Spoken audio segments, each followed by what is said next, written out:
ನಮಸ್ತೆ ಸ್ನೇಹಿತರೆ, ಸ್ಪರ್ಧಾ ಕಲಿಕೆ ಯೂಟ್ಯೂಬ್ ಚಾನಲ್ಗೆ ಎಲ್ಲರಿಗೂ ಸ್ವಾಗತ. ನಾನು ದೊಡ್ಡಬಸಯ್ಯ ಹಿರೇಮಠ್.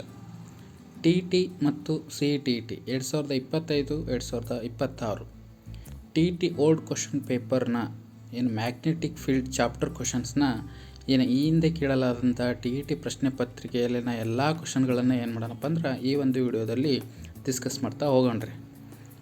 ಭೌತಶಾಸ್ತ್ರದ ಕಾಂತತ್ವ ಎಂಬ ಅಧ್ಯಾಯದ ಈ ಹಿಂದೆ ನಡೆದಂಥ ಎಲ್ಲ TT ಪ್ರಶ್ನೆ ಪತ್ರಿಕೆಗಳಲ್ಲಿ ಕೇಳಲಾದಂಥ ಪ್ರಶ್ನೆಗಳನ್ನು ಈ ಒಂದು ವಿಡಿಯೋದಲ್ಲಿ ಏನು ಮಾಡೋಣಪ್ಪ ಅಂದ್ರೆ ನೋಡ್ತಾ ಹೋಗೋಣ ರೀ. ಹಾಗಾದರೆ ಮೊದಲನೇ ಕ್ವಶನ್ಗೆ ಹೋಗೋಣ. ಮೊದಲನೇ ಕ್ವಶನ್ ಹೀಗಿದೆ: ಕಬ್ಬಿಣವು ಯಾವ ರೀತಿಯ ಅಯಸ್ಕಾಂತೀಯ ವಸ್ತು ಆಗಿದೆ? ಇದು TT 2014ರಲ್ಲಿ ಕೇಳಲಾಗದಂಥ ಒಂದು ಪ್ರಶ್ನೆ ರೀ. ಕೆಳಗಡೆ ಆಪ್ಷನ್ ಬಂದ್ಬಿಟ್ಟು ಡಯಾಕಾಂತೀಯವಾಗಿದೆ, ಪ್ಯಾರಾಕಾಂತೀಯ, ಫೆರೋಕಾಂತೀಯ, ಅಕಾಂತೀಯ ಅಂತ ಕೊಟ್ಟಾರ. ಏನ್ರಿ, ಕಬ್ಬಿಣವು ಯಾವ ರೀತಿಯ ಅಯಸ್ಕಾಂತೀಯ ವಸ್ತು ಅಂತ ಕ್ವಶನ್ ಕೇಳ್ಯಾರ. ಇದಕ್ಕೆ ಸರಿಯಾದಂಥ ಉತ್ತರ ಯಾವುದಪ್ಪ ಅಂದ್ರೆ ಫೆರೋಕಾಂತೀಯ ಆಗಿರ್ತೈತೆ ರೀ. ಫೆರೋಕಾಂತೀಯ ಕಬ್ಬಿಣವು ಫೆರೋಕಾಂತೀಯ ಅಯಸ್ಕಾಂತೀಯ ವಸ್ತು ಆಗಿರ್ತೈತೆ ರೀ. ನೆಕ್ಸ್ಟ್, ಕಾಂತಕ್ಷೇತ್ರದ SI ಮೂಲಮಾನವೇನು? ಇದು TT 2014ರಲ್ಲಿ ಕೇಳಲಾದಂತಹ ಪ್ರಶ್ನೆ. Newton ampere metre, newton per ampere per metre, newton per metre ampere metre, per newton per ampere metre. ಹಿಂಗೆ ಏನಪ್ಪ ಅಂದ್ರೆ SI ಕೊಟ್ಟಾನ್ರಿ. ಇದ್ರದ್ದು SI ಅದು ಕಾಂತಕ್ಷೇತ್ರದ SI ಕೇಳ್ಯಾನ. ಇದಕ್ಕೆ ಸರಿಯಾದಂಥ ಉತ್ತರ ಬಂದ್ಬಿಟ್ಟು ಏನಪ್ಪ ಅಂದ್ರೆ newton per ampere per metre ಆಗಿರ್ತೈತೆ ರೀ. SI ಯಾವುದ್ರದ್ರಿ? ಇದು ಕಾಂತಕ್ಷೇತ್ರದ ಏಕಮಾನವಾಗಿದೆ. ನಾವು ಮುಂದಿನ ಒಂದು ವಿಡಿಯೋದಲ್ಲಿ ಏನು ಮಾಡೋಣಪ್ಪ ಅಂದ್ರೆ ಈ ಹಿಂದೆ ನಡೆದಿರ್ತಕ್ಕಂಥ TT ಪ್ರಶ್ನೆ ಪತ್ರಿಕೆಗಳ ಏನು SI ಮಾನಗಳದವು, ಏನು ಏಕಮಾನಗಳದವು, ಯಾವ್ಯಾವ ಏನು ಭೌತಶಾಸ್ತ್ರಕ್ಕೆ ಸಂಬಂಧಪಟ್ಟಂತಹ ಎಲ್ಲ ಏಕಮಾನಗಳನ್ನು ಒಂದೇ ವಿಡಿಯೋದಲ್ಲಿ, ಮುಂದಿನ ವಿಡಿಯೋದಲ್ಲಿ ನಾವು ತರ್ತಕ್ಕಂಥ ಕೆಲಸ ಮಾಡ್ತೀವಿ ರೀ. ಹಿಂಗೆ ತರಬೇಕಪ್ಪ ಅಂದ್ರೆ ನೀವೆಲ್ಲರೂ ನಮ್ಗೆ ಸಪೋರ್ಟ್ ಮಾಡ್ಬೇಕ್ರಿ. ನಮ್ಮ ವಿಡಿಯೋಗೆ ಹೆಚ್ಚು ಲೈಕ್ ಮಾಡಿರಿ ಮತ್ತು ಸಬ್ಸ್ಕ್ರೈಬ್ ಮಾಡೋದ್ರ ಮುಖಾಂತರ ನಮ್ಮನ್ನು ಸಪೋರ್ಟ್ ಮಾಡಿರಿ ಅಂತ ಹೇಳ್ತಾ ನೆಕ್ಸ್ಟ್ ವಿಡಿಯೋಗೆ ಹೋಗೋಣ್ರಿ. ನೆಕ್ಸ್ಟ್ ಕ್ವಶನ್ ಹೀಗಿದೆ: ಅಯಸ್ಕಾಂತವು ತನ್ನ ಕಾಂತತ್ವವನ್ನು ಕಳೆದುಕೊಳ್ಳುವ ಸಂದರ್ಭ ಯಾವುದು? ಇದು TT 2015ರಲ್ಲಿ ಕೇಳಲಾದಂಥ ಪ್ರಶ್ನೆ. ಯಾವಾಗ ಅಯಸ್ಕಾಂತವು ತನ್ನ ಕಾಂತತ್ವವನ್ನು ಕಳೆದುಕೊಳ್ತೈತಿ ಅಂತ ಕ್ವಶನ್ ಕೇಳ್ಯಾರ. ಒಂದನೇ ಆಪ್ಷನ್ ಕಾಯಿಸಿದಾಗ, ಅಯಸ್ಕಾಂತದ ಮೂಲಕ ವಿದ್ಯುತ್ ತರಿಸಿದಾಗ, ಅಯಸ್ಕಾಂತವನ್ನು ತಂಪು ನೀರಿನಲ್ಲಿ ಮುಳುಗಿಸಿದಾಗ, ಅಯಸ್ಕಾಂತವನ್ನು ಮಣ್ಣಿನಲ್ಲಿ ಮುಚ್ಚಿದಾಗ ಅಂತ ಕ್ವಶನ್ ಕೇಳ್ಯಾರಿ. ಕಾಂತತ್ವ ಕಳೆದುಕೊಳ್ಳುವ ಯಾವಾಗ ಕಳ್ಕೊತತಿ ಅಂತ ಕೊಟ್ಟಾರ. ಆಪ್ಷನ್ಗಳನ್ನು ನೋಡಿದ್ವಿ.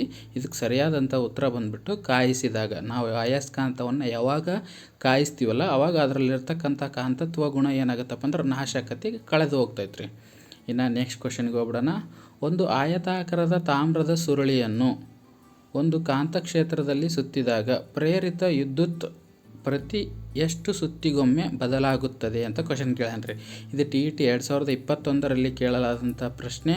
ಆಪ್ಷನ್ಗಳು ಬಂದ್ಬಿಟ್ಟು 1 ಸುತ್ತು, 2 ಸುತ್ತು, ಅರ್ಧ ಸುತ್ತು, 4ನೇ 1 ಸುತ್ತು ಅಂತ ಕ್ವಶನ್ ಕೇಳೋಣ.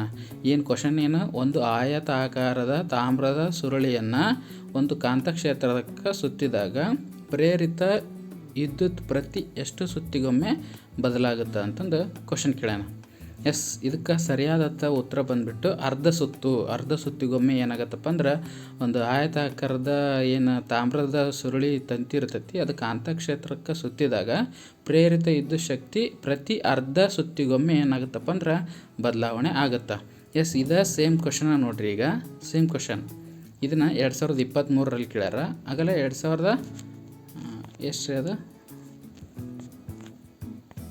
2021ರಾಗೂ ಕೂಡ ಕೇಳ್ಯಾರ. ಇದೇ ಕ್ವಶನ್ ನೋಡ್ರಿ. 2021ಗೂ ಕೇಳ್ಯಾರ. ಇದೇ ಕ್ವಶನ್ ಸೇಮ್ TT 2023 ಏನು ಕ್ವಶನ್? ತಾಮ್ರದ ಆಯತಾಕಾರದ ಸುರುಳಿಯನ್ನು ಕಾಂತೀಯ ಕ್ಷೇತ್ರದಲ್ಲಿ ತಿರುಗಿಸಿದಾಗ ಪ್ರೇರಿತ ವಿದ್ಯುತ್ ಪ್ರವಾಹದ ದಿಕ್ಕು ಪ್ರತಿ ಬಾರಿ ಬದಲಾಗುವುದು ಅಥವಾ ಎಷ್ಟು ಬಾರಿ ಬದಲಾಗುವುದು ಅಂತ ಕ್ವಶನ್ ಕೇಳ್ಯಾನ್ರಿ. ಆಪ್ಷನ್ಗಳು 2 ಸುತ್ತಿಗಳಿಗೊಮ್ಮೆ, 1 ಸುತ್ತಿಗೊಮ್ಮೆ, ಅರ್ಧ ಸುತ್ತಿಗೊಮ್ಮೆ, 4ನೇ 1 ಸುತ್ತಿಗೊಮ್ಮೆ ಅಂತಂದು ಸೇಮ್ ಆಪ್ಷನ್ ಕೊಟ್ಟಾನ್ರಿ. ಸೇಮ್ ಕ್ವಶನ್ನ ನೋಡ್ರಿ. 2022 2023. ಹಿಂಗೆ ಕ್ವಶನ್ ಏನು ಮಾಡ್ರಪ್ಪ ಅಂದ್ರೆ ರೈಸ್ ಆಗ್ತಾವೆ. ಇದಕ್ಕೆ ಸರಿಯಾದಂಥ ಉತ್ತರ ಬಂದ್ಬಿಟ್ಟು ಅರ್ಧ ಸುತ್ತಿಗೊಮ್ಮೆ ಅಂತ ಆಗ್ತೈತ್ರಿ. ಇನ್ನು ನೆಕ್ಸ್ಟ್ ಕ್ವಶನ್ ಏನಪ್ಪ ಅಂದ್ರೆ, ನೆಕ್ಸ್ಟ್ ಕ್ವಶನ್ ಕಾಂತೀಯ ಧ್ರುವಗಳು ಯಾವಾಗಲೂ ಹೇಗೆ ಇರುತ್ತವೆ ಅಂತ ಕ್ವಶನ್ ಕೇಳನ್ರಿ. ಏನು ಉತ್ತರ ದಕ್ಷಿಣ, ಹಿಂಗೆ ಉತ್ತರ ದಕ್ಷಿಣ 2 ಧ್ರುವಗಳು 1 ಧ್ರುವ ಅಂತಂದು ಆಪ್ಷನ್ಗಳು ಕೊಟ್ಟನ. ಇದಕ್ಕೆ ಸರಿಯಾದ ಉತ್ತರ ನಿಮಗೆಲ್ಲರಿಗೂ ಗೊತ್ತಿದ್ದೇ ಐತಿ. ಕಾಂತೀಯ ಧ್ರುವಗಳು ಯಾವಾಗಲೂ 2 ಧ್ರುವಗಳಿರ್ತವೆ, ನಾರ್ತ್ ಮತ್ತು ಸೌತ್. ಈ 2 ಧ್ರುವಗಳನ್ನು ಹೊಂದಿರ್ತೈತಿ. ಇನ್ನು ಕಾಂತವನ್ನು ಬಳಸುವ ಉಪಕರಣಗಳು ಯಾವುವು, ಕಾಂತಗಳನ್ನು ಯಾವ್ಯಾವ ಉಪಕರಣಗಳಲ್ಲಿ ಬಳಸ್ತಾರೆ ಅಂತಂದು ಕ್ವಶನ್ ಕೇಳೋಣ. ದೂರವಾಣಿಯಲ್ಲಿ ಬಳಸ್ತೀವ, ರೇಡಿಯೋದಲ್ಲಿ ಬಳಸ್ತೀವ, ಸ್ಪೀಕರ್ಗಳಲ್ಲಿ ಬಳಸ್ತೀವ, ಏನು ಎಲ್ಲದರಲ್ಲೂ ಬಳಸ್ತೇವೆ ಅಂತ ಕ್ವಶನ್ ಕೇಳೋಣ. ಇದು ಈಸಿಯಾದಂತಹ ಒಂದು ಪ್ರಶ್ನೆ. ಇದಕ್ಕೆಲ್ಲರಿಗೂ ಉತ್ತರ ಗೊತ್ತೇ ಇರ್ತೈತಿ. ಎಲ್ಲ ಒಂದು ಉಪಕರಣಗಳಲ್ಲಿ ರೇಡಿಯೋ, ಆಮೇಲೆ ದೂರವಾಣಿ, ಆಮೇಲೆ ಸ್ಪೀಕರ್ಗಳಲ್ಲಿ ಎಲ್ಲ ಈ 3 ನಾವೇನು ಮಾಡ್ತೀವಪ್ಪ ಅಂದ್ರೆ ಕಾಂತವನ್ನು ಬಳಕೆ ಮಾಡ್ತೀವಿ ರೀ. ಇನ್ನು ನೆಕ್ಸ್ಟ್ ಕ್ವಶನ್, ಕಾಂತಗಳು ಅತ್ಯಧಿಕ ಆಕರ್ಷಣೆ ತೋರುವ ಭಾಗಗಳು ಯಾವುವು ಅಂತಂದು ಕ್ವಶನ್ ಕೇಳೋಣ. ಆಪ್ಷನ್ ಬಂದ್ಬಿಟ್ಟು ಧ್ರುವಗಳು, ಕೇಂದ್ರ, ಮಧ್ಯದ ಭಾಗ, ವಿಶೇಷ ಭಾಗ ಅಂತಂದು ಕೊಟ್ಟನ್ರಿ ಆಪ್ಷನ್ಗಳನ್ನು. ಇದಕ್ಕೆ ಸರಿಯಾದಂಥ ಉತ್ತರ ಬಂದ್ಬಿಟ್ಟು ಕಾಂತಗಳು ಅತ್ಯಧಿಕ ಆಕರ್ಷಣೆ ತೋರಿಸುವ ಭಾಗಗಳು ಯಾವಪ್ಪ ಅಂದ್ರೆ ಧ್ರುವಗಳು ರೀ. ಏನು ಸೌತ್ ಪೋಲ್ ನಾರ್ತ್ ಪೋಲ್ಗಳು ಇರ್ತಾವಲ್ಲ, ಆ ಧ್ರುವಗಳು ಏನಪ್ಪ ಅಂದ್ರೆ ಅತ್ಯಂತ ಆಕರ್ಷಣೆಯನ್ನು ಹೊಂದಿರ್ತವೆ. ಇನ್ನು ನೆಕ್ಸ್ಟ್ ಕ್ವಶನ್ಗೆ ಹೋಗೋಣ. ವಿದ್ಯುತ್ ಕಾಂತದ ಸುತ್ತಲಿನ ತಂತಿಯ ಸುರುಳಿಗಳ ಸಂಖ್ಯೆಯನ್ನು ಹೆಚ್ಚಿಸಿದರೆ ಅದರ ಕಾಂತೀಯ ಶಕ್ತಿಯ ಮೇಲೆ ಏನು ಪರಿಣಾಮ ಬೀರುತ್ತದೆ ಅಂತಂದು ಕ್ವಶನ್ ಕೇಳ್ಯಾನ್ರಿ. ಇದು TETಯಲ್ಲಿ ಕೇಳಲಾದಂಥ ಪ್ರಶ್ನೆ. ಆಪ್ಷನ್ಗಳು ಶಕ್ತಿ ಕಡಿಮೆ ಆಗುತ್ತದೆ, ಶಕ್ತಿ ಹೆಚ್ಚಾಗುತ್ತದೆ, ಶಕ್ತಿಯಲ್ಲಿ ಯಾವುದೇ ಬದಲಾವಣೆ ಇರುವುದಿಲ್ಲ, ಕಾಂತೀಯತೆಯು ಕಣ್ಮರೆಯಾಗುತ್ತದೆ ಅಂತಂದು ಕೊಟ್ಟನ್ರಿ.